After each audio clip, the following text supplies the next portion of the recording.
Selengkapnya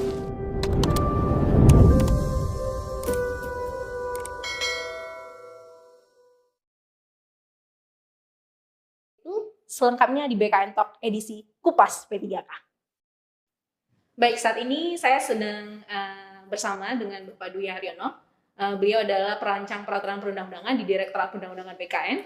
Dan khusus kita akan mengupas seputar pegawai pemerintah dengan perjanjian kerja. Dan ini menuai banyak pertanyaan, Pak, di media sosial BKN juga mengenai sebenarnya apa itu pegawai pemerintah dengan perjanjian kerja. Mungkin bisa disampaikan sedikit latar belakang kenapa harus ada pegawai pemerintah dengan perjanjian kerja Pak P3K.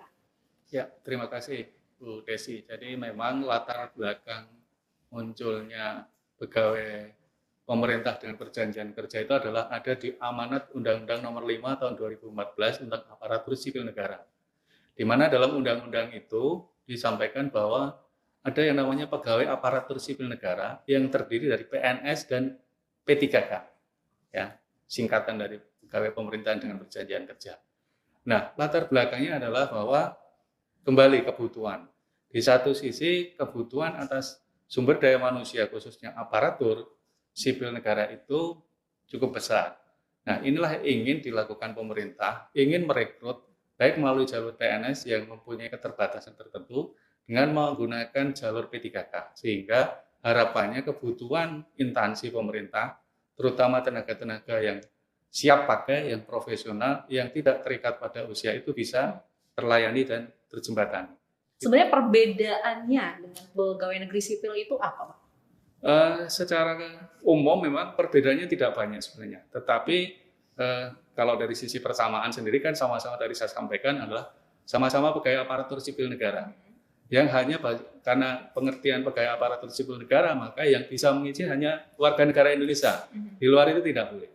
Tetapi perbedaannya adalah salah satunya adalah terkait dengan posisi yang akan diisi. Bahwa untuk PNS itu dia memang diangkat untuk menduduki suatu jabatan pemerintah. Nah, P3K itu juga akan mengisi jabatan pemerintah, tetapi posisinya adalah dalam rangka menjalankan fungsi dan tugas pemerintah. Maka posisi pengangkatannya pun mekanismenya juga beda. Kalau PNS ada yang namanya masa percobaan selama 1 tahun. Yang dimaknai adalah di situ yang bersangkutan akan dilakukan atau dilatih dengan pelatihan dasar untuk bisa siap dalam jabatan itu. Tetapi kalau P3K yang bersangkutan itu justru langsung diangkat dalam jabatan itu tanpa melalui masa percobaan. Karena tadi mereka memang diharapkan betul-betul sudah profesional, sudah betul-betul sudah kompeten dalam jabatan yang diisi oleh yang bersangkutan. Itulah yang perbedaan yang sebenarnya justru kalau saya lihat itu justru menunjukkan keuntungannya kalau kita masuk lewat jalur P3K. Ya, karena apa? Contoh misalnya, ketika seorang calon pegawai negeri sipil sebelum diangkat PNS ada masa sekitar 1 tahun. Dia hanya akan diberikan gaji 80%. Sedangkan P3K, begitu yang bersangkutan diangkat menjadi P3K, maka akan dibayar 100% gaji pokoknya. Itu salah satu justru kalau memang itu perbedaan, tetapi justru itu menunjukkan keuntungannya kalau kita masuk lewat jalur P3K. Nah, mungkin peruntukan jabatan yang dapat diisi oleh P3K ini mungkin bedanya dengan pegawai negeri sipil ini apa? Nah, perbedaannya tadi saya sampaikan, tidak ada 3 klaster jabatan yang bisa diisi oleh P3K. Yang klaster pertama itu adalah jabatan fungsional tertentu atau kemudian juga jabatan pimpinan tinggi. Jadi jabatan pimpinan tinggi khususnya untuk utama dan madya itu bisa diisi P3K tanpa harus mulai dari start nol sebagai calon PNS. Bayangkan kalau seorang PNS ingin duduk di jabatan pimpinan tinggi, dia harus mulai start dari bawah. Tapi P3K tidak. P3K justru bisa melamar langsung ke jabatan pimpinan tinggi itu. Kemudian klaster ketiga itu yang saat ini belum ada adalah ada ruang nanti ada jabatan-jabatan yang ditetapkan oleh Kementerian PAN yang dapat diisi P3K untuk mengisi jabatan-jabatan yang bukan jabatan struktural tetapi menjalankan fungsi manajemen pemerintahan. Nah, ini ada 3 klaster. Nah, klaster yang pertama tadi yang jabatan fungsional ini sudah ada peraturan presiden nomor 38 tahun 2020. Dari sekitar 240 lebih jabatan fungsional, di peraturan presiden nomor 38 tahun 2020 itu ada 147 jabatan fungsional yang bisa diisi oleh P3K. Ya, dan memang ini memang perbedaan dengan PNS, tetapi kembali bahwa ada keuntungan justru kalau kita posisinya bisa, ibarat kita bisa percepatan untuk duduk dalam suatu jabatan. Ya, bayangkan kalau misalnya seorang calon PNS untuk diangkat dalam jabatan fungsional saja, dia harus melalui proses calon PNS. Kemudian baru diangkat dalam jabatan fungsional ini. Kalau P3K tidak, P3K itu justru begitu mereka melamar misalnya jabatan fungsional guru, begitu diangkat, dia sudah langsung ke posisi guru. Ya, tidak, bahkan sudah bisa diberikan tunjangan fungsionalnya kalau memang dia sudah memenuhi persyaratan. Itu berbeda. Tapi skema pengangkatannya tetap sama ya Pak, lewat seleksi gitu? Ya. Atau ada tahapan perbedaan seleksinya? Kalau dari sisi seleksi semua, baik PNS maupun P3K itu tetap melalui proses seleksi, karena ini amanat Undang-Undang nomor 5 tahun 2014. Jadi ada proses penyusunan kebutuhan baik PNS maupun P3K, kemudian setelah ditetapkan kebutuhannya, maka akan dilakukan proses seleksi untuk menentukan warga negara Indonesia mana saja yang sudah melamar dan memenuhi kriteria persyaratan yang dibutuhkan. Nah, perbedaannya adalah ketika kita misalnya melamar sebagai P3K, begitu kita dinyatakan lulus, maka akan ditetapkan SK pengangkatan calon P3K. Berdasarkan SK pengangkatan calon P3K itu kemudian diajukan usul ke BKN untuk ditetapkan nomor induk P3K-nya. Nah, setelah yang bersangkutan ditetapkan nomor induk P3K-nya, maka PPK atau pejabat pembina kepegawaian, baik gubernur, bupati, wali kota, atau menteri, atau pimpinan lembaga non-kementerian, bisa menetapkan SK pengangkatan P3K yang bersangkutan. Dan setelah itu yang bersangkutan bisa bekerja, ya, bekerja dan menerima penghasilan.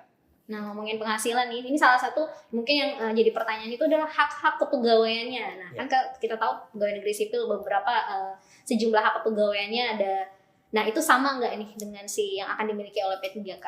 Ya, menarik kalau kita bicara penghasilan kan semua orang tentu bekerja orientasinya akan penghasilannya. Take home dia, pay home-nya dia berapa. Nah, ini yang menarik. P3K itu memang dia di amanat Undang-Undang nomor 5 tahun 2014 maupun di PP 49 tahun 2018 terkait dengan manajemen P3K mempunyai terkait dengan hak-hak selain gaji, yang bersangkutan juga dapat cuti, kemudian yang bersangkutan juga bisa mengikuti pengembangan kompetensi. Kalau mereka punya kinerja yang baik, yang bersangkutan itu juga akan mendapat penghargaan.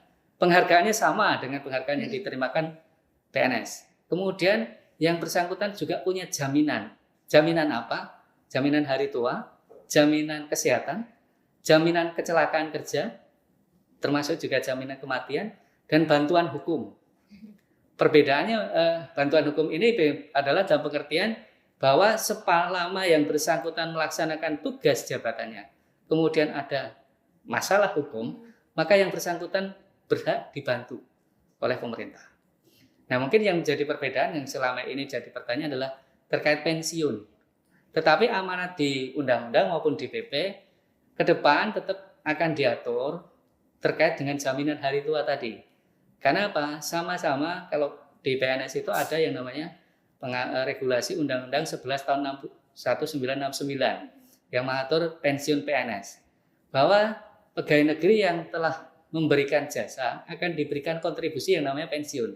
Maka harapannya juga pemerintah ke depan itu ingin mereka yang juga sudah berjasa itu diberikan jaminan juga, walaupun bentuknya memang masih dalam format yang dicari. Karena permasalahannya adalah P3K ini kan kontraknya beda-beda.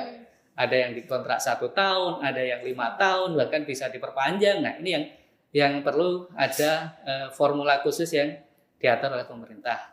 Tetapi amanat di ketentuannya bahwa diharapkan mereka juga ada jaminan tersendiri untuk ibaratnya menghargai kinerja yang sudah diberikan kepada negara. Oh, jadi penghargaan yang ketika mereka mengakhiri masa jabatannya ini masih Ya, belum digarap lagi ya Pak ya. Nah, tadi menyambung soal penggajian. Nah, ini mungkin jadi pertanyaan juga ketika mereka P3K di suatu instansi. Nah, ini penggajiannya di masing-masing daerahnya kah atau terpusat nih dikelola oleh pemerintah pusat? Ya. Jadi kita merujuk di Peraturan Presiden Nomor 98 Tahun 2020 tentang penggajian bagi P3K. Di sana diatur bahwa untuk P3K yang berada pada instansi pusat, maka pembayaran penghasilannya menjadi beban APBN.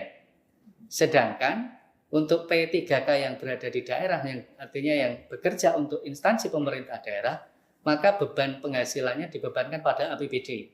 Itu sudah ada di ketentuan di di Peraturan Presiden Nomor 98 Tahun 2020. Termasuk di situ diatur juga besarannya.